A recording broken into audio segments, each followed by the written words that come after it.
আমরা আরেক ধরনের লেন্সের কথা আজকে বলবো সেটা হচ্ছে যে আমরা অ্যাডভান্স মনোফোকাল লেন্সের ক্ষেত্রে দূরেরটা যেমন ঠিক দেখছি, কাছেরটার ক্ষেত্রে কিন্তু আমাদের কিন্তু চশমা পড়তে হয়। আর EDOF লেন্স এর পরের ভ্যারাইটি যেটাতে আমাদের বেশিরভাগ ইন্টারমিডিয়েট ডিসট্যান্স দূরেরটা ভালো হবে, সঙ্গে ইন্টারমিডিয়েট ডিসট্যান্সটাকেও কিন্তু অনেকটা আমরা বেটার দেখব। কিন্তু অনেকের হ্যাবিট থাকে বই পড়ার। খুব কাছে একটু বই পড়ার হ্যাবিট থাকে।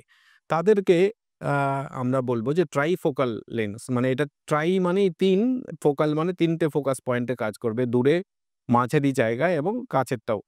এই ক্ষেত্রে একটু কন্ট্রাস্ট সেনসিটিভিটি ড্রপ হালকা হতেও পারে। সেই ক্ষেত্রে যারা খুবই হাই ভিশন ডিপেন্ডেন্ট থাকে আ বা ড্রাইভিং করে তাদের একটু গ্লেয়ার মানে লাইটের একটু হালকা সমস্যা কারো থাকতে পারে।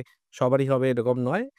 তো এই লাইফস্টাইলের উপরে ডিপেন্ড করে আমরা ট্রাইফোকাল লেন্সকে আমরা ডিসাইড করতে পারি কাদের দরকার। বিশেষ করে আমি খালি বলব যে যাদের খুব কাছের কাজগুলো, বিশেষ করে বই পড়ার যাদের খুব হ্যাবিট রয়েছে, তারা কিন্তু ট্রাইফোকাল লেন্স অবশ্যই নিতে পারেন। আর ড্রাইভিংটা বিশেষ করে খুব বেশি করেন না বা নাইট ড্রাইভিংটা করেন না, তাদের জন্য ট্রাইফোকাল লেন্স কিন্তু আজকালকার একদম অ্যাডভান্স একটা অপশন।